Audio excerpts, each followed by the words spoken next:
పక్క. ఎన్నికలు ఎప్పుడు వచ్చినా, ఎలక్షన్లు ఎప్పుడు వచ్చినా ఖచ్చితంగా కనబడుతున్నది మన కార్యకర్తల ముఖాల్లో ఉత్సాహం కానీ, మీరు చూపెడుతున్న ఊపు కానీ చూస్తుంటే కాంగ్రెస్ బంగాళాఖాతంలో కలిసేది పక్క, బ్రహ్మాండంగా గులాబీ జెండా ఎగిరేది పక్క. ఇందులో అనుమానం ఎవరికీ లేదు. అయితే మరి ఇవాళ ఏ మూలకి పోయినా, తెలంగాణలో ఏ నియోజకవర్గానికి పోయినా, ఏ మూలకి పోయినా, నిన్న పరిగి పోయినాం, మొన్న చేవెళ్ళ పోయినాం, అంతకంటే ముందు వరంగల్, అంతకంటే ముందు ఆదిలాబాద్, ఎక్కడికి పోయినా ఇవాళ ఒక్కటే నినాదం వినబడుతున్నది, కాంగ్రెస్ పోవాలే, కేసీఆర్ రావాలే. ఎందుకు ఈ పరిస్థితి వచ్చింది ఒక్కసారి అర్థం చేసుకోవాలి. కూర్చోబెట్టాలా? మధ్యలో మీరు కూర్చోవాలంట, కూర్చోపోతే ఎన్నికల్లో కనబట్టలేదంట. కూర్చోగలుగుతారా? ఆడ కూర్చున్నందుకు జాగలేదంట. మా హాల్ చిన్నగా అయిపోయింది, మనం మంది ఎక్కువైపోయినాం. ఏం చేద్దాం? ఇవాళ వాస్తవం ఏంది అంటే, ఎందుకు 2.5 సంవత్సరాలుగా పెద్దలు మన నాయకుడు, తెలంగాణ సాధించిన ఉద్యమ నాయకుడు కేసీఆర్ గారు 2.5 సంవత్సరాలలో కేవలం 4-5 సార్లు మాత్రమే బయటికి వచ్చింది. కానీ ఇవాళ ఎక్కడ ఎవరికి ఏ కష్టమున్నా వాళ్ళే గొంతు పెంచి పిలుస్తున్నారు. కేసీఆర్ అన్నా ఎక్కడున్నావు అని ఇవాళ గుర్తు చేసుకుంటా ఉన్నారు. ఎందుకు? ముఖ్యమంత్రిగా ఇక్కడ రేవంత్ రెడ్డి గారు ఉంటే ఎందుకు ఇంకా ప్రజలు కేసీఆర్ గారిని తలుచుకుంటున్నారు, ఎందుకు ఆయనని యాద్ చేసుకుంటున్నారు, మనం గుర్తు చేసుకోవాల్సిన అవసరం ఉంది. ఒక్కసారి భవిష్యత్తు గురించి మాట్లాడుకునే ముందు మనం గతంలో కూడా తొంగి చూడవలసిన అవసరం ఖచ్చితంగా ఉంది. మీకు గుర్తుండాల, మా తమ్ముడు సిరిపురం యాదయ్య ఇదే మహేశ్వరం బిడ్డ. ఆనాడు ఉద్యమంలో తమ్ముడు సిరిపురం యాదయ్య విశ్వవిద్యాలయం, ఉస్మానియా విశ్వవిద్యాలయం మెయిన్ క్యాంపస్ గేట్ ముంగట ఆ రోజు పెట్రోల్ పోసుకొని, మరి తెలంగాణ రాదేమో, తెలంగాణ రాకపోతే మా ప్రాంతానికి, మా ప్రజలకు, మా అన్నదమ్ములకు కొలువులు ఎట్లొస్తాయి అని చెప్పి ఇదే మహేశ్వరం ముద్దుబిడ్డ యాదయ్య ఆ రోజు ఉస్మానియా విశ్వవిద్యాలయానికి వచ్చి అందరు చూస్తుండగా నిప్పుల కనికలాగా మండిపోతూ తన పెయి దహించకపోతున్నా, తాను కాలిపోతున్నా జై తెలంగాణ అంటూ నినాదమిస్తూ అమరుడైనాడు సిరిపురం యాదయ్య. ఒక్క యాదయ్య గారు మాత్రమే కాదు, 100 మంది పిల్లలు ఆ రోజు ఉద్యమంలో ఒక భావోద్వేగంతో నేను చచ్చిపోతానన్న రాష్ట్రం వస్తుందేమో, నేను సస్తేనన్నా కాంగ్రెస్ కళ్ళు తెరుస్తుందేమో అని చెప్పి ఆ రోజు అమరులైన బిడ్డలు వారందరి స్ఫూర్తిని తీసుకొని, అరే ఇంత కష్టపడి తెచ్చిన రాష్ట్రం, దీన్ని మనం తెరలు కానియొద్దు, పాడు కానియొద్దు, మరి నవ్వెటోళ్ళ ముంగట జారిపడద్దు. యాదికుండాల మీ అందరికీ ఎన్ని మాటలు అన్నారు మన నాన్నాడు. అవునయ్యా, రాష్ట్రం వస్తుంది, కానీ మీకు నడిపేంత సినిమా ఉందా? రాష్ట్రం నడిపే సత్తా మీకున్నదా? మీకు నాయకత్వ పటిమ ఉన్నదా? లీడర్షిప్ క్వాలిటీస్ ఉన్నాయా మీకు అని చెప్పి మాట్లాడిన వాళ్ళు ఎంతమంది ఒక్కసారి యాద్ చేసుకోండి. అందుకే ఇవాళ గర్వంగా అనిపిస్తూ ఉన్నది. 10 ఏళ్ళు పరిపాలన, ఒకవైపు ప్రజా సంక్షేమం, మరొక వైపు మరి అభివృద్ధి, రెండింటిని జోడెద్దుల మాదిరిగా జోడించి ముందుకు తీసుకొని పోయినాం. కాబట్టే కేసీఆర్ గారిని 2 సార్లు అఖండమైన మెజారిటీతో తెలంగాణ ప్రజలు గెలిపించారు. మరి ఏమైంది మూడోసారి ఏమైంది మనం ఆలోచించవలసిన అవసరం ఉంది. ఇవాళ నష్టం ఎవరికి జరిగింది? కేసీఆర్ గారు ఓడిపోవడం వల్ల ఎవరు నష్టపోయారు తెలంగాణలో? మా సోదరులు, మా సోదరిమణులు ఆలోచించాలని చెప్పి నేను ప్రార్థిస్తా ఉన్నా. ఒక్కసారి విశ్లేషించండి. కేసీఆర్ గారికి పదవులు కొత్త కాదు, ఆయన అన్ని పదవులు చేసిండు. 2001లోనే ఆయన మంత్రిగా, డిప్యూటీ స్పీకర్గా ఉన్న పదవులు పక్కకు బారేసి ఎత్తిన జెండా దించను, తెలంగాణ సాధించేదాకా వదిలిపెట్టను అని ఒక కమిట్మెంట్తో బయటకు వచ్చిన నాయకుడు కేసీఆర్. ఇవాళ 50 సంవత్సరాల అనుభవం ఉంది కేసీఆర్ గారికి రాజకీయాల్లో. ఆయన వయసు 72-73, కానీ ఆయన చాలా చిన్న వయసులోనే రాజకీయాల్లోకి వచ్చిండు. గత 41 సంవత్సరాలుగా కేసీఆర్ గారు ఎమ్మెల్యే పదవి నుంచి మొదలు పెడితే అన్ని పదవులు చేసిండు. 41 ఏళ్ళు ప్రజాప్రతినిధిగా వరుసగా కేసీఆర్ గారు ఉన్నారు. ఎమ్మెల్యే పదవి చేసిండు, ఎంపీ పదవి చేసిండు, రాష్ట్ర మంత్రిగా కేసీఆర్ గారు పనిచేసిండు, డిప్యూటీ స్పీకర్గా పనిచేసిండు, కేంద్ర క్యాబినెట్లో మంత్రిగా పనిచేసిండు, ఆఖరికి మీ అందరి దయతో 10 ఏళ్ళు తెలంగాణ ముఖ్యమంత్రిగా కూడా కేసీఆర్ గారు పనిచేసింది. ఆయనకు పదవులు కొత్త కాదు, ఆయనకు మళ్ళీ గెలిస్తే మళ్ళీ వచ్చేది అదే ముఖ్యమంత్రి పదవి. కానీ ఇవాళ నష్టపోయింది ఎవరు? కేసీఆర్ గారా లేదా తెలంగాణలోని పేద ప్రజల? మీరు ఆలోచించండి. కేసీఆర్ గారి పరిపాలనలో ఆ రోజు ఏం జరిగింది అంటే మీరు ఒక్కసారి పేపర్ ఇవాళ చూస్తే మీకే కనబడుతుంది. నిన్నటికి నిన్న మేఘాలయ రాష్ట్రానికి సంబంధించిన ముఖ్యమంత్రి కాన్రాడ్ సాంగ్మా గారు నిన్న హైదరాబాద్కు వచ్చిండు. వచ్చి command control centre, ICCC integrated command control centre అక్కడ మొత్తం చూసి పోలీస్ వాళ్ళతో సంభాషించి ఆశ్చర్యపోయిండు. ఇంత అద్భుతమైన విజన్, ఇట్లాంటి అద్భుతమైన నిర్మాణం ఎంత బాగా కట్టిండు కేసీఆర్ గారు అని చెప్పి నాకు స్వయంగా ఫోన్ చేసిండు. ఫోన్ చేసి బ్రదర్ కేసీఆర్ గారికి చెప్పు, మాలాంటి నాయకులు, మాలాంటి యువ ముఖ్యమంత్రులు నేర్చుకోవాల్సింది ఎంతో ఉన్నది, వారికి ధన్యవాదాలు చెప్పు అని చెప్పి నాకు కూడా స్వయంగా ఫోన్ చేసి ఒక మేఘాలయ రాష్ట్రానికి సంబంధించిన ముఖ్యమంత్రి గారు అభినందిస్తూ ఉన్నాడు. అంటే పోరాట యోధుడే పాలకుడైతే, రాష్ట్రాన్ని సాధించిన నాయకుడే పరిపాలిస్తే ఎట్లా ఉంటుంది అంటే ప్రజలకి మంచి జరుగుతుంది. దేశంలో తెలంగాణ నెంబర్ 1 అయ్యింది. కానీ ఇవాళ అన్ని రంగాలలో ముందుకు దూసుకొని పోతున్నాం రాకెట్ వేగంతో అనుకునే టైంలో దురదృష్టవశాత్తు మళ్ళీ మన పొరపాటో గ్రహపాటో ఇవాళ ఒక తెలంగాణ ఉద్యమ ద్రోహి, తెలంగాణ వద్దన్న నాయకుడు ఇవాళ ఈ రాష్ట్రానికి ముఖ్యమంత్రి అయి కూర్చుని ఉన్నాడు. ఇవాళ ఎట్లా తయారైందంటే తెలంగాణ రాష్ట్రం మీకు తెలిసి, ఇప్పుడు మహేశ్వరంలో ఉదాహరణకు చెప్తా ఉన్నా, మహేశ్వరం పట్టణంలో ఒక తమ్మిను ఆగ్రయ్యా, ఈయన లొల్లిపెట్టకు మంజరు, ఈయన లొల్లి ఎక్కున్నది. ఓయ్ తమ్ముడు నువ్వు లొల్లిపెట్ట కాకు, నువ్వు ఇక ఉన్నోళ్ళు డిస్టర్బ్ చేయకు. మరి ఎట్లా ఉన్నదంటే ఒక పట్టణంలో ఒక పిచ్చోడు ఎవడన్నా ఉంటే వాడి చేతుల్లో రాయి ఉంటే అందరూ భయపడతారు.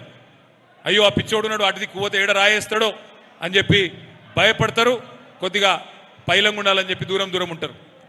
పిచ్చోడి చేతిలో రాయి ఉంటే 10 మందికి నష్టం. కానీ పిచ్చోడి చేతిలో రాష్ట్రం ఉంటే మరి రాష్ట్రంలోని 4 కోట్ల మందికి నష్టం. ఇవాళ ఈ రాష్ట్రాన్ని పరిపాలిస్తున్నది ఎవరు? ఒక హిట్లర్ రెడ్డి. ఆయనదాయనే చెప్పుకున్నాడు, నాకు హిట్లర్ ఆదర్శం, హిట్లరే నాకు ఆదర్శం అట. ఒకసారి మీరు ఆలోచన చేయండి. ఎవరన్నా మీకు ఎవరయ్యా మీకు స్ఫూర్తి, ఎవరు మీకు ఇష్టమైన నాయకుడు అంటే ఒక శ్రీరామచంద్రుడు అంటారు, లేదా ఒక అంబేద్కర్ అంటారు, లేదా ఉత్తమ పరిపాలకుడు ఎవరన్నా ఉంటే ఒక గాయన ఆదర్శం అని చెప్తారు. కానీ రేవంత్ రెడ్డి గారికి ఆదర్శం ఎవరు? ఒక నరకాసురుడు, ఒక రావణాసురుడు. వాళ్ళను మించి లక్షల మందిని చంపిన హిట్లరు ఆయనకు ఆదర్శం అంట. అందుకే ఇక ఆయన పేరు రేవంత్ రెడ్డి కాదు, ఆయన పేరు ఈ కాడి నుంచి హిట్లర్ రెడ్డి. హిట్లర్ రెడ్డి ఎవరైతే ఉన్నాడో ఇవాళ మనం 10 ఏళ్ళు పటిష్టంగా నిర్మాణం చేసిన వ్యవస్థల్ని ఒక్కొక్కటిగా కుప్పగూల్చుకుంటూ వస్తూ ఉన్నాడు. వ్యవసాయాన్ని కేసీఆర్ గారు ఈ రాష్ట్రంలో రైతులకు ఒక పండుగలా చేస్తే రేవంత్ రెడ్డి గారు అడ్డగోలు హామీలు ఇచ్చినాడు. మహేశ్వరంలో మీ అందరు తెలుసు, ఇక్కడ కూడా కందుకూరులో కానీ మహేశ్వరంలో కానీ బ్రహ్మాండమైన రైతులు ఉన్నారు. మొత్తం అందరు రియల్ ఎస్టేట్కే పోలే, ఇంకా రైతులు కూడా ఉన్నారు. మరి ఆ రైతులందరికీ తెలుసు ఎన్ని మాటలు చెప్పిండు. కేసీఆర్ 2 పంటలకే రైతు బంధిస్తున్నాడు, 3వ పంటకి ఇయ్యడా, 3వ పంటకి ఇయ్యవా కేసీఆర్ అని మాట్లాడిండు. అట్లాగే ఆ రోజు చెప్పిన మాట మీకు గుర్తుండాల, నవంబర్లో తీసుకుంటే 5,000, డిసెంబర్లో తీసుకుంటే 7,500. కేసీఆర్ ఎకరానికి 10,000 ఇస్తే నేను 15,000 ఇస్తా. కేసీఆర్ ఒక ముసలోనికే పెన్షన్ ఇస్తున్నాడు, నేను ముసలవ్వకు ముసలయ్యకు తాతకు ఇద్దరికి ఇస్తా. కేసీఆర్ 2,000 ఇస్తే నేను 4,000 ఇస్తా. కేసీఆర్ మరి ₹1,00,000 లగ్గానికి ఇస్తే నేను తులం బంగారం ఇస్తా. అత్తకు 4,000, కోడలకు 2,500. ఇటువంటి డైలాగులు 1 కాదు 2 కాదు 420 420 హామీలు ఇచ్చిండు. మొత్తానికి ఆగమాగం చేసి గద్దెనెక్కిండు. గద్దెనెక్కిన పాపానికి ఇవాళ రాష్ట్రంలో రైతుల పరిస్థితి ఏంది? దయచేసి మా మహేశ్వరం కందుకూరు రైతన్నలు మీరు ఆలోచించాలని చెప్పి నేను ప్రార్థిస్తా ఉన్నా. ఏంది పరిస్థితి? ఈరోజు రైతు బంధు దేవుడు ఎరుగు, కనీసం యూరియా దొరకని పరిస్థితి వచ్చింది. ఆనాడు కాంగ్రెస్ ప్రభుత్వం ఉన్నప్పుడు ఎట్లయితే యూరియా కోసం మళ్ళీ లైన్లు కట్టే పరిస్థితి ఉండేనో ఈరోజు మళ్ళీ అదే రోజులు దాపురించినాయి. యూరియా కోసం కొట్లాట ఇంకా ఘోరం. నేను ఇక్కడికి వచ్చేటప్పుడు యూరియా షాపులలో దొరుకుతలేదు, అందుకే ఏం చేసినారు, ఇక యూరియా షాపులో కాదు యాప్లో పెడతాం, ఫోన్లో యాప్లో పెడతామని చెప్పినారు. ఇక్కడికి వచ్చేటప్పుడు చూసినా నేను ఆ యాప్లో, యూరియా యాప్లో, ప్రభుత్వం తీసుకొచ్చిన యాప్లో మీ రంగారెడ్డి జిల్లా పేరే లేదు. అంటే రంగారెడ్డి జిల్లాలో రైతులు లేరా? రంగారెడ్డి జిల్లా పేరు లేదు, మేడ్చల్ జిల్లా పేరు లేదు. మరి రంగారెడ్డి జిల్లా, మేడ్చల్ జిల్లా రైతాంగం లేరా? ఇక్కడ రైతులకు యూరియా అవసరం ఉండదా వ్యవసాయానికి? అంటే ఈ ప్రభుత్వానికి ఎంత తెలివి ఉన్నది, ఎంత అవగాహన ఉన్నది వీళ్లకు, దాన్ని బట్టే మనం చూడవచ్చు. ఏం జరిగింది మరి 2.5 సంవత్సరాల్లో? పెద్ద పెద్ద మాటలు చెప్పి గద్దెనెక్కిన రేవంత్ రెడ్డి గారు, పెద్ద పెద్ద మాటలు చెప్పి అద్భుతమైన డైలాగులు కొట్టి యాక్టింగ్ చేసి గద్దెనెక్కిన బట్టి విక్రమార్క గారు, ఏం జరిగింది అంటే సమాధానం చెప్పేటోడు లేడు. మీకు గుర్తుండాల, ఎలక్షన్లకు ముందు రేవంత్ రెడ్డి గారేమో రజనీకాంత్ లాగా డైలాగులు కొట్టిండు. నేను ఇది చేస్తా, అది చేస్తా, కేసీఆర్ ₹1,00,000 రుణం మాఫీ చేస్తే 2 లక్షలు చేస్తా అని రేవంత్ రెడ్డి గారి డైలాగులు. ఇక బట్టి గారు అయితే కమల్ హసన్ను మించిన యాక్టింగ్ చేసిండు. మీకు యాదికుండాలి, ఆ కార్డులు ఇచ్చారు, కార్డులు గ్యారంటీ కార్డులను ఇంటింటికి మంచిరు. యాదికుందా మర్చిపోయారా మీరు కూడా? గ్యారంటీ కార్డులను మంచిండ్రు. బట్టి గారు ఎంత అందంగా చెప్పిండు. ఏమన్నాడు, ఈ కార్డులు భద్రంగా పెట్టుకోండి, జాగ్రత్తగా పెట్టుకోండి, 100 రోజులు పైలంగా ఉంచుకుంటే 101వ రోజు మా వాళ్ళు వస్తారు, ఇంటింటికి వస్తారు కాంగ్రెస్ కార్యకర్తలు వచ్చి మీకు ఒక్కొక్క కుటుంబానికి ₹2,50,000 సంవత్సరానికి లాభం చేసే కార్యక్రమాలు చేస్తాం, ఒక్కొక్క కుటుంబానికి 2.5 లక్షలు ఇస్తామని చెప్పి కమల్ హసన్ను మించిన యాక్టింగ్ చేసిండు. ఇవాళ నేను అడుగుతా ఉన్నా బట్టి విక్రమార్క గారిని, ఏం చేయాలయ్యా కార్డుల్ని? గ్యారంటీ అంటివి, పైలంగా పెట్టుకోమంటివి, 100 రోజులు అంటివి, ఇప్పుడు ఎక్కడ పెట్టుకోవాలి కార్డులు? మరి ఏం చేసుకోవాలి నీ కార్డులు? నాలుగే గీకేసి పాడైనా కూడా వనికిరావు ఆ కార్డులు. అసొంటి కార్డులు ఇచ్చి మోసం చేసి గద్దెనెక్కిండ్రు. కానీ ముఖ్యమంత్రి గారిని అడిగినాం అనుకో గట్టిగా, అయ్యా ముఖ్యమంత్రి గారు 100 రోజులు అంటివి కదా, 100 రోజుల్లోనే 5 లక్షల భరోసా కార్డు అంటివి, విద్యా భరోసా కార్డు, రైతులకు 15,000 అంటివి, తులం బంగారం అంటివి, నెలకు 2,500 అంటివి, ముసలోళ్లకు 4,000 పెన్షన్లు అంటివి, ఎస్సీ ఎస్టీలకు మొత్తం అసైన్డ్ భూముల పట్టాలు ఇస్తానంటివి. ఏమైందయ్యా నీ 100 రోజులు అంటే? కొత్త డైలాగ్ నేర్చుకున్నాడు రేవంత్ రెడ్డి గారు. ఏమంటున్నాడు ఇప్పుడు? ఎంత కండలు తిరిగిన పైల్వానైనా 100 రోజుల్లోనే పిల్లలు పుట్టిస్తాడా? మనకు తెలియదా? ముఖ్యమంత్రి చెప్పన్నా ఇది? 100 రోజులనే పిల్లలు పుట్టరని మనకు ఎరకలేదా? మనకు లగ్గాలు కాలేదా? పిల్లలు లేరా? నేను అడుగుతున్నా ముఖ్యమంత్రి గారిని, సరే 100 రోజుల్లో పిల్లలు పుట్టరు, మాకు కూడా ఎరికే 3 నెలల్లో పుట్టరు, 3 నెలల్లో పుట్టరు, ఓకే, కానీ 30 నెలల్లో పుట్టకపోతే నిన్నేమని పిలవాలి? మరి ఏమనాలే?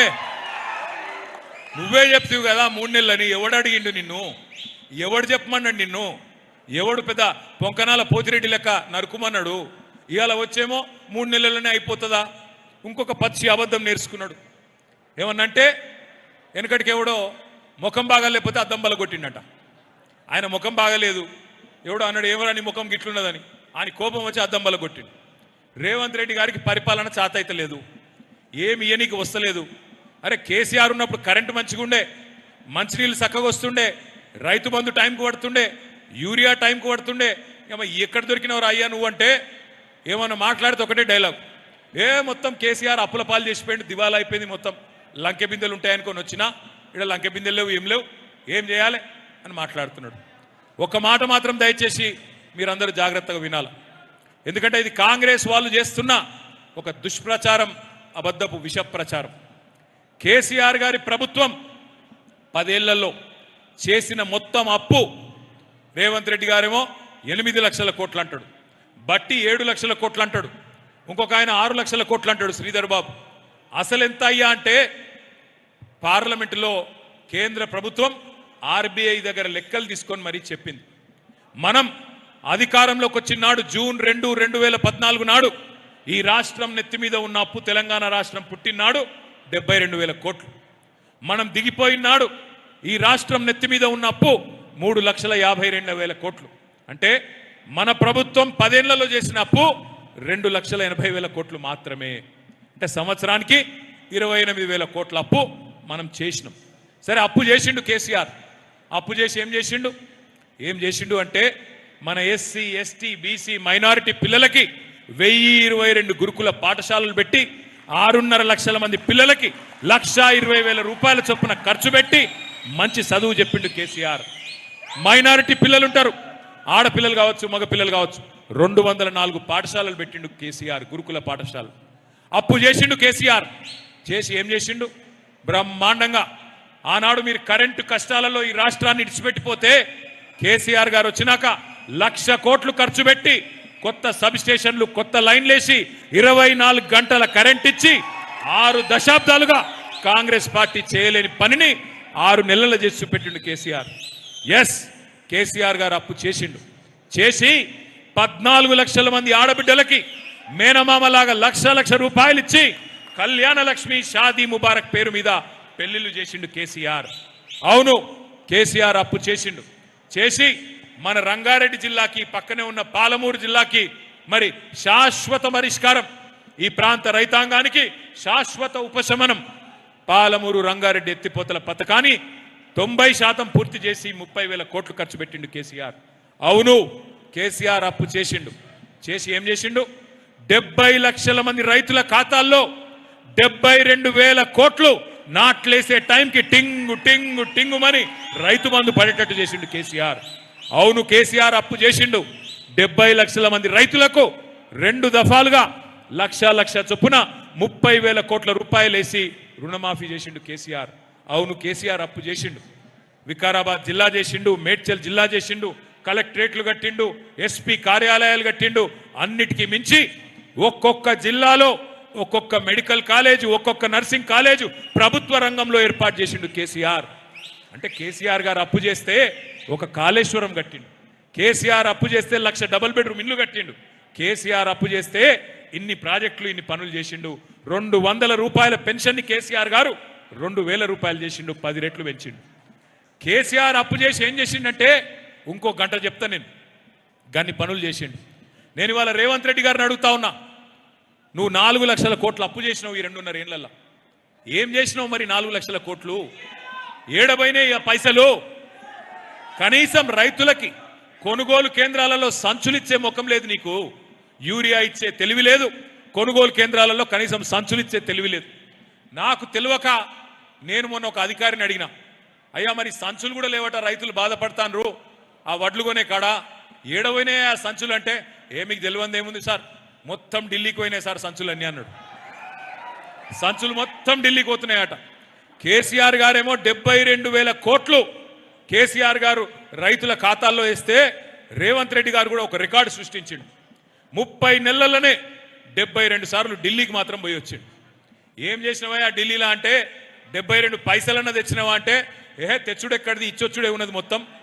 అక్కడ ఇచ్చొచ్చుడు తప్ప తెచ్చుడు లేదు, only incoming, no outgoing Delhi. అంటే ఆయన పదవి కాపాడుకోవడానికి, ఆయన రెన్యువల్ సీఎం, రెగ్యులర్ సీఎం కాదు ఆయన. రెగ్యులర్ సీఎం అయితేనేమో 5 ఏళ్ళు ఉంటాడు, ఈయనకు నెలకోసారి పోవాలి, కప్పం కట్టాలి, కడితేనే టప్ప పడాలి, టప్ప పడితే మళ్ళీ వాపస్ రావాలి, లేకపోతే కోపం వస్తే ఢిల్లీకి ఎప్పుడు పదవి ఊస్టింగో తెలియదు. అందుకే ఇవాళ ఢిల్లీకి పైసలు పోతున్నాయి తప్ప ఇవాళ ఇక్కడ మాత్రం రైతుల ఖాతాల్లో పైసలు లేవు, మా ఆడబిడ్డల ఖాతాల్లో పైసలు లేవు. ఇక్కడ మా ఆడబిడ్డలు ఇంతమంది ఉన్నారు, నాకు కనలవడం ఇస్తలేరు వాళ్ళని, కానీ గాడు ఉన్నారు. వాళ్ళని నేను అడుగుతా ఉన్నా, ఏం చెప్పిండు రేవంత్ రెడ్డి గారు? నెలకు 2,500 రూపాయలు ఇస్తా అన్నాడు. ఈ మధ్యన కొత్త డైలాగ్ కొడుతున్నాడు ఇక్కడికి వచ్చిన ప్రతిసారి. ఏమంటుండు? 1 కోటి మంది మహిళల్ని ఏం చేస్తాడట? ఏమిటిది? కోటీశ్వర్లు చేసేదాకా ఇడిచిపెట్టాడంట. అయ్యా రేవంత్ రెడ్డి గారు, 1 కోటి మందిని కోటీశ్వర్లు చేసుడు కాదు, ముందు లక్షాధికారులు అయితే చెయ్యి, లక్షాధికారులు చెయ్యి. నేను నీకు మహేశ్వరం వేదికగా సవాల్ విసురుతున్నా రేవంత్ రెడ్డి గారు, మా ఆడబిడ్డ సవితమ్మ సాక్షిగా సవాల్ చేస్తా ఉన్నా. నువ్వు గనక ఇచ్చిన మాట ప్రకారం తెలంగాణలో 18 ఏళ్లు నిండిన 1,67,00,000 మంది ఆడబిడ్డలు ఉన్నారు. నువ్వు గనక వాళ్ళందరికీ నెలకు 2,500 చొప్పున 5 ఏళ్లకు 1,50,000 రూపాయలు నువ్వు గనక వాళ్ళ ఖాతాల్లో వేస్తే శాశ్వతంగా రాజకీయ సన్యాసం తీసుకుంటా అని చెప్పి నేను సవాల్ చేస్తా ఉన్నా. మాటలదేముంది, మస్తుగా మాట్లాడచ్చు రేవంత్ రెడ్డి. కోటీశ్వరులు చేస్తారట, కోటీశ్వరులు. లక్షాధికారులు అయితే చేయి ముంగట చూస్తా. ఎన్ని అబద్ధపు మాటలు చెప్పిండో ఒక్కసారి యాద్ చేసుకోండి. తులం బంగారం ఇస్తా అన్నాడు. నేను ఆ రోజే చెప్పిన, అయ్యా వీళ్ళు బంగారం ఇచ్చేటోళ్ళు కాదు, మెడల పుస్తల తాడెత్తుకపోయే దండుపాల ముఠా ఇది, జాగ్రత్త అని చెప్పిన. ఇవాళ ఇక్కడికి వస్తుంటే కొంతమంది రైతన్నలు కనబడ్డారు అక్కడ జంక్షన్ కాడ, ఓఆర్ఆర్ జంక్షన్ కాడ. ఈ స్వాగతం చెప్పనీకి వచ్చిర్రు, అంత మంచిదేనా అన్న. ఏం మంచిది సార్, మీరు ఫార్మా సిటీ అన్నారు, ఈ సన్నాసులు వచ్చి మొత్తం ఫ్యూచర్ సిటీ అని ఒక కొత్త పేరు పెట్టిండ్రు. 4th సిటీ అట, ఫ్యూచర్ సిటీ అట. మొత్తం భూముల మీద పడ్డారు. ఎటు పడితే ఒక అన్నగాడు అటు తలిగిండు, ఒక తమ్ముడు ఇటు తలిగిండు, మొత్తం 4-5 మోపైనరు. యాడ అసైన్డ్ భూములు ఉన్నాయి, యాడ అగ్రిమెంట్ పట్టాలు ఉన్నాయి. గుంజుకోవాలా, బెదిరియాలా, అడ్డికి పావుషేరు లాక్కోవాలా, ఇది తప్ప ఏమీ లేదు సార్ అని చెప్పి పోయినాడు. నేను చెప్పేది వాస్తవమేనా? కేసీఆర్ గారు ఏ కారణం చేత ఫార్మా సిటీ అన్నారో ఒక్కసారి మీరు కూడా తెలుసుకోవాల్సిన అవసరం ఉంది. ఆయనకేమి ఈ ప్రాంతం మీద ఇష్టం లేకనో ఇంకోటో కాదు. ఈ ప్రాంతం మీద ఇష్టంతోనే ఇక్కడ బ్రహ్మాండంగా మన పిల్లలకు కొలువులు రావాలని ప్రపంచంలోనే అతిపెద్ద ఫార్మా క్లస్టర్. అది కూడా ఎందుకు వచ్చింది ఆలోచన, మనకు చరిత్ర కూడా కొంత తెలవాలి. ఒకనాడు హైదరాబాద్లో IDPL అనే సంస్థ, Indian drugs and pharmaceuticals limited అనే సంస్థని 1950 ఆ ప్రాంతంలో కేంద్ర ప్రభుత్వం ఏర్పాటు చేసింది. ఆ తర్వాత అందులోకెళ్ళి కొంతమంది సైంటిస్టులు బయటకు వచ్చి డాక్టర్ రెడ్డీస్ అని, హెట్రో అని, అరబిందో అని రకరకాల ఫార్మా కంపెనీలు పెట్టినారు. తద్వారా హైదరాబాద్ అనేది బ్రహ్మాండంగా భారతదేశానికే, ముఖ్యంగా ఈ ఫార్మస్యూటికల్స్ విషయంలో, ఔషధాల విషయంలో ఒక అగ్రశ్రేణి నగరంగా, ఒక రాజధానిగా ఎదిగింది. అయితే ఇదంతా ఏమైంది, ఆ బాల్నగరు, జీడిమెట్ల, రామచంద్రాపురం, పటాన్ చెరువు అడిదిక్కంతా ఇష్టానుసారంగా అప్పుడు అనుమతులు ఇచ్చుకుంటూ పోయినారు. అప్పట్లో కాలుష్య నియంత్రణ కూడా సరిగ్గా చూసుకోలేదు. అందుకే ఆ ప్రాంతమంతా, కూకట్పల్లి ఆ ప్రాంతమంతా కాలుష్యం పాలైంది అనే పరిస్థితి. ఇక్కడ ఎల్బీ నగర్లో కూడా ఒక కంపెనీ ఉంటుండే, ఆ కంపెనీకి వెళ్ళి కూడా కాలుష్యం వస్తుందని చెప్పి బాధపడుతుండే.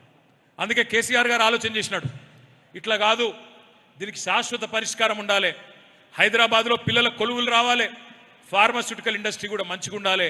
అందుకే ఒక కొత్త ప్రపంచ స్థాయిలో కొత్తగా ఆలోచన చేసి, పొల్యూషన్ అనేది లేకుండా, కాలుష్యం అనేది లేకుండా, అంతర్జాతీయ ప్రమాణాలతో జీరో లిక్విడ్ డిశ్చార్జ్, ZLD అంటారు, ఆ ZLD ప్రమాణాలతో పొల్యూషన్ లేకుండా కట్టాలి అని చెప్పి కేసీఆర్ గారు 3 హెలికాప్టర్లు వేసుకొని 2014-15 సంవత్సరంలో అధికారులను, పారిశ్రామికవేత్తలను తీసుకొచ్చి ఇక్కడ ముచ్చర్ల ప్రాంతంలో ఆ రోజుల్లో 2015లో ఈ స్థలాన్ని ఎంపిక చేయడం జరిగింది.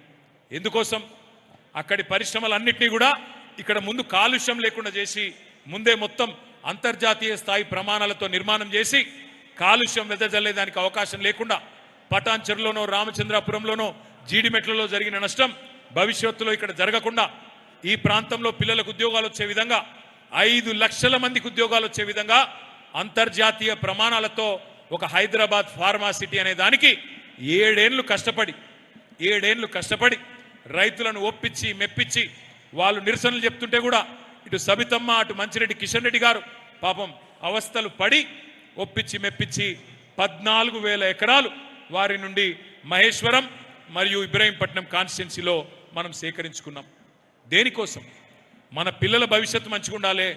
కరోనా లాంటి మరి ఉపద్రవాలు వచ్చినప్పుడు, మందులు దొరకకుండా అవస్థలు పడే పరిస్థితి వచ్చినప్పుడు, మన హైదరాబాదు, మన తెలంగాణనే ప్రపంచం మొత్తానికి ఒక దిక్కు కావాలి, మన పిల్లల కొలువులు రావాలి అనే ఉద్దేశంతో ఫార్మా సిటీ అని మనం ప్రతిపాదించినాం. 14,000 ఎకరాలు మనం సేకరించినాం.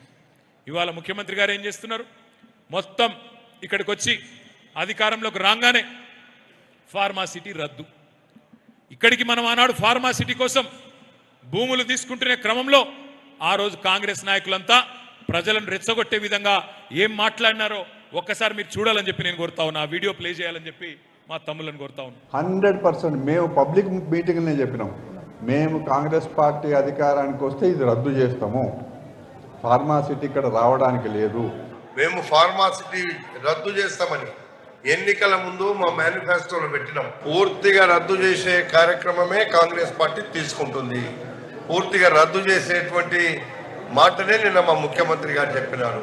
కాబట్టి ఇంకా ఫార్మాసిటీ అనేటువంటిది అక్కడ ఉండదు. ఫార్మాసిటీ ఉండదు అనేటువంటి మాట ముందు నుంచే చెప్పుకుంటూ వచ్చాము. ఒక మాట వినండి, ఫార్మాసిటీ రద్దు తర్వాత ఏం చెప్పిండు అక్కడ కనబడుతుంది కదా పైన, మల్రెడ్డి రంగారెడ్డి. 100 ఒక నిమిషం అది పెట్టు, ఆ స్క్రీన్ పెట్టు, ఆ పేపర్ కటింగ్ పెట్టు.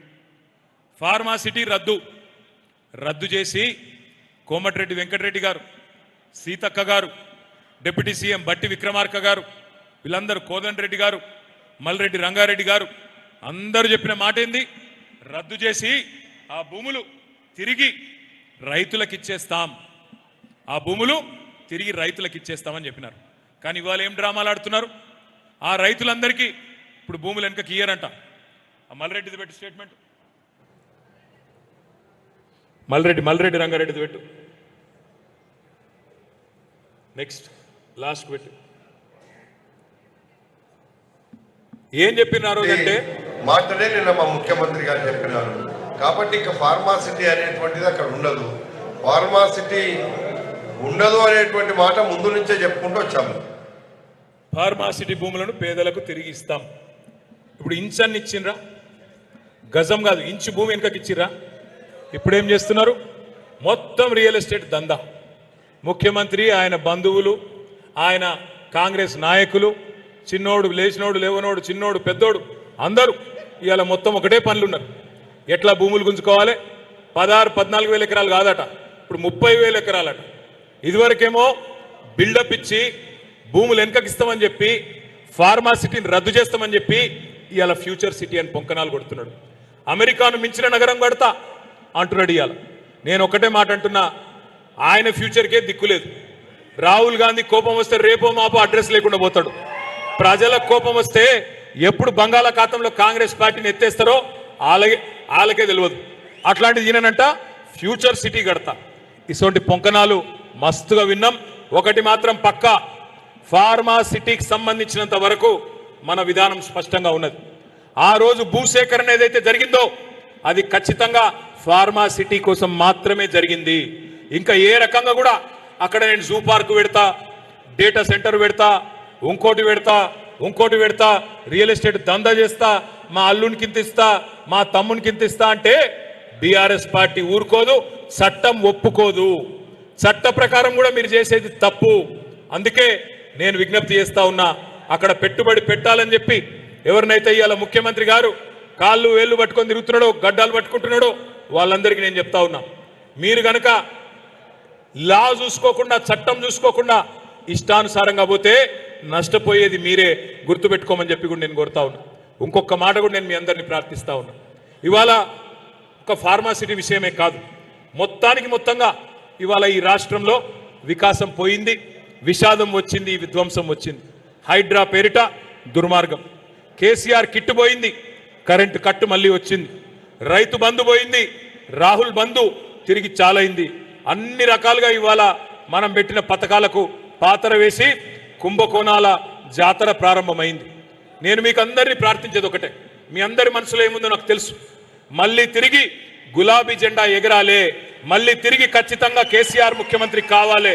మరి కేసీఆర్ గారు ముఖ్యమంత్రి కావాలి అంటే డైలాగులతోనో లేదా ఉపన్యాసాలతోనో కాదు. మనకు మహేశ్వరం నియోజకవర్గంలో 500 పైచిలకు బూతులు ఉన్నాయి, పోలింగ్ బూత్లు. ముఖ్యమంత్రి మాట్లాడే బూతులు కాదు నేను చెప్పేది, పోలింగ్ బూతులు 500 పైచిలకు ఉన్నాయి. మరి వాటిల్లో మీరు ఒక్కొక్కరు కథానాయకులై, ఒక్కొక్కరు కథానాయికలై ముందు కదిలితేనే రేపటి రోజున మహేశ్వరం నియోజకవర్గంలో గట్టిగా మనం అనుకుంటేనే రేపటి రోజున మనకి ఫలితం వస్తుంది తప్ప లేకపోతే రాదు. 2 ముఖ్యమైన కార్యక్రమాలు ఈ నెలలో మనం ప్రారంభించుకోబోతా ఉన్నాం. 2 ముఖ్యమైన కార్యక్రమాలు. ఒకటి నిన్ననే ప్రారంభమైంది SIR అనే కార్యక్రమం, స్పెషల్ ఇంటెన్సివ్ రివిజన్. దాని గురించి ఒక 2 ముక్కల్లో నేను మీకు చెప్తా. SIR అంటే పెద్ద కన్ఫ్యూజ్ అయ్యేదేం లేదు. ఓటర్ లిస్టుని జల్లెడబట్టే కార్యక్రమం, వడబోచే కార్యక్రమం SIR. Next slide. అలా ఏముండదు. కొత్తగా 18 ఏళ్ళు నిండినోళ్ళు ఉంటే వాళ్ళ పేరు చేర్పించాల, ఎవరైనా చనిపోతే వాళ్ళ పేరు తీసేయాల. అట్లాగే ఎవరైనా మీ ఇంటి ఆడబిడ్డ ఇంకొక ఆడికి పోతే పెళ్లి చేసుకొని ఇక్కడ ఓటు తీసేయాలా, అత్తగారింట్లో రాయించాలా. అట్లాగే మీ ఇంటికి కొత్త కోడలు వస్తే వాళ్ళ అమ్మగారింట్లో ఓటు తీసేయాలి, మీ ఇంట్లో రాయించాలి. ఓటు అటు ఇటు మారినప్పుడు లేదా ఎవరైనా కిరాయికి ఇక్కడికి వెళ్ళి ఇంకొకడికి షిఫ్ట్ అయినారనుకో, కిరాయికి ఉండేటోళ్ళు వాళ్ళ ఓటు ఇక్కడ తీసేయాలి, ఇంకొకడ రాయాలి. ఇదంతా కూడా మరి ఎలక్షన్ కమిషన్ ఆఫ్ ఇండియా ఆధ్వర్యంలో జరుగుతుంది. మన బూత్ లెవెల్ ఏజెంట్లు ఇక్కడ ఉన్నారా, బూత్ లెవెల్ ఏజెంట్లు ఒకసారి అందరూ మీకు ఆ పుస్తకం ఇచ్చిన అందరికీ పుస్తకము బ్యాగ్ ఒక్కసారి చూపెట్టండి. పుస్తకాలు ఉన్నాయి అందులో పనిచేయండి. బ్యాగ్ బాగుంది, బ్యాగ్ మంచిగుంది. ఇంటికి వంగనే బ్యాగుల కూరగాయలు వేయండి, ఆ బ్యాగులో ఉన్న పుస్తకాలు తీసి పక్కకు వారేయండి. అంతేనా? అంతేనా అంటున్నా. బ్యాగుల కూరగాయలు పెట్టుండ్రి, పుస్తకాలు పక్కకు వారేయండి, చదువుకుని. దయచేసి దండం పెట్టి చెప్పేది, ఆ పుస్తకంలో విలువైన సమాచారం ఉంది, కొద్దిగా చూడండి. మన ఓటు, ఒక్కొక్క ఓటు విలువైనది, దయచేసి పోగొట్టుకోవద్దు. బెంగాల్లో మొన్ననే జరిగిన ఎన్నికల్లో మమతా బెనర్జీ గారు దురదృష్టవశాత్తు వారు ఓడిపోయినారు. 95 లక్షల ఓట్లు తీసేసిండ్రు బెంగాల్లో. మమతా బెనర్జీ గారు 42 లక్షల ఓట్లతో ఓడిపోయింది. అలా ఇంకా 27 లక్షల మంది కొట్లాడుతున్నారు కోట్లల్లా, అయ్యో మాకు ఓటు ఉండే అన్యాయంగా తీసేసినారు అని. అట్లాగే బీహార్లో 65 లక్షల ఓట్లు తీసేసిండ్రు. అక్కడ లాలూ ప్రసాద్ యాదవ్ గారి పార్టీ గెలుస్తుందని అందరూ అనుకున్నారు, కానీ వాళ్ళ దగ్గర కూడా ఓట్లు తీసేసి మొత్తానికి ఏదో గందరగోళం చేసి అక్కడ కూడా గెలిచినారు. ఆ గందరగోళం తెలంగాణలో కావద్దు అంటే మహేశ్వరంలోని 505 బూతులలో 540 బూత్లలో ఒక్కొక్క బూత్లో మనమే అప్రమత్తంగా ఉండాలి, జాగ్రత్తగా ఉండాలి. అప్రమత్తంగా ఉండాలంటే ఏం చేయాలి? ఏమీ లేదు, మ్యాపింగ్ జరుగుతుంది. మ్యాపింగ్ అంటే ఉదాహరణకి 2002లో చివరిసారి ఎస్ఐఆర్ జరిగింది, అప్పట్లో కూడా జరిగింది. ఆ 2002 voter list, latest voter list రెండు పక్క పక్కన పెట్టుకొని మ్యాపింగ్ చేస్తారు. ఇప్పుడు సబితమ్మ ఉన్నారు, సబితమ్మకి 3 కొడుకులు. 2002లో ఆ 3 కొడుకులకి 3 పిల్లలకి ఓటు హక్కు లేదు. ఆ రోజు ఓటర్ లిస్టులో ఆ పిల్లలు లేరు. ఇవాళ ముగ్గురికి కూడా ఓటు హక్కు వచ్చింది 2025లో. ఇప్పుడు ఎస్ఐఆర్లో ఏం చేస్తారంటే శ్రీమతి సబితా ఇంద్రారెడ్డి గారి కొడుకులు 3కి కూడా మేడంతోని ఫ్యామిలీ మ్యాపింగ్ ద్వారా సబితా ఇంద్రారెడ్డి గారి పిల్లలు అని చెప్పి వాళ్ళకు కలుపుతారు. దాన్ని కలపాలంటే ఒక ఎన్యూమరేషన్ ఫారం నింపాల్సి ఉంటుంది. ఇంటింటికి అధికారులతో పాటు మన బూత్ లెవెల్ ఏజెంట్లు తిరగాల్సి ఉంటుంది. ఇంటింటికి అంటే ఎక్కువ శ్రమ పడేది ఏం లేదు. Next slide. ఎక్కువ శ్రమ పడేది ఏం లేదు. మీరు కేవలం రోజుకి 10-12 ఇండ్లు మాత్రమే పోవాలా. రోజుకి 50 ఓట్లు మాత్రమే మనం కవర్ చేసేది. మొత్తం నెల రోజుల్లో 1000 ఓట్లు కవర్ చేయాలా, రోజుకి 50 ఓట్లు మాత్రమే. మొత్తం రాష్ట్రంలో 36,000 పోలింగ్ బూత్లు ఉన్నాయి. మీరు ఒకసారి డేట్లు చూసుకోవాలా. జూలై 24 వరకు మొత్తం ఎస్ఐఆర్ కార్యక్రమం జరుగుతుంది, ఇంటింటికి వచ్చేది. ఆ తర్వాత 31 జూలై నాడు లిస్టు పెడతారు. ఆ లిస్టులో ఏమైనా తప్పులుంటే ఓటర్ లిస్టులో నెల రోజులు మనం అభ్యంతరం చెప్పొచ్చు. ఆగస్టు నెల మొత్తం అభ్యంతరం చెప్పొచ్చు. ఎలక్షన్ వాళ్ళు సెప్టెంబర్ నెల మొత్తం ఆ అభ్యంతరాలు పరిష్కారం చేయాలి. 1 అక్టోబర్ నాడు ఫైనల్ ఓటర్ లిస్టు పెడతారు. నెక్స్ట్, నేను మీ అందరితో ప్రార్థించేది ఒకటే, మనం పెద్ద కన్ఫ్యూజ్ అయ్యేది ఏం లేదు. చనిపోయిన వాళ్ళ ఓట్లు తీసేయించడం, 18 ఏళ్ళు నిండిన వాళ్ళ ఓట్లు రాయించడం, రోజుకి 50 ఓటర్లను కలవడం, వాళ్ళ ఓట్లు ఖచ్చితంగా ఫారం నింపినరా లేదా, మ్యాపింగ్ అయిందా లేదా చూసుకోవడం, ఇది బిఎల్ఏల బాధ్యత. నెక్స్ట్ ఇందులో కొత్త ఓటు రాయించాలంటే ఈ 13లో ఏ ఒక్కటి ఉన్నా రాయించవచ్చు. బర్త్ సర్టిఫికెట్ కానీ, ఎస్ఎస్సి సర్టిఫికెట్ కానీ, అట్లాగే మీ కమ్యూనిటీ సర్టిఫికెట్ కానీ ఏది ఉన్నా కొత్త ఓటు రాయించవచ్చు. మీకు ఏమైనా అనుమానాలు ఉంటే మీరు సబితమ్మకు కానీ వాణీదేవి మేడం కానీ చెప్తే వాళ్ళు మీకు సమాధానం ఇస్తారు. నెక్స్ట్, ఇది ఇంపార్టెంట్ పాయింట్ ఏంటంటే ఇది ఒకటే. చాలా మందికి మహేశ్వరంలో ఊరిలో ఒక ఓటు ఉంటుంది, హైదరాబాద్లో ఇంకో ఓటు ఉంటుంది. ఇక ఆ ఓట్లన్నీ ఇప్పుడు పోతాయి.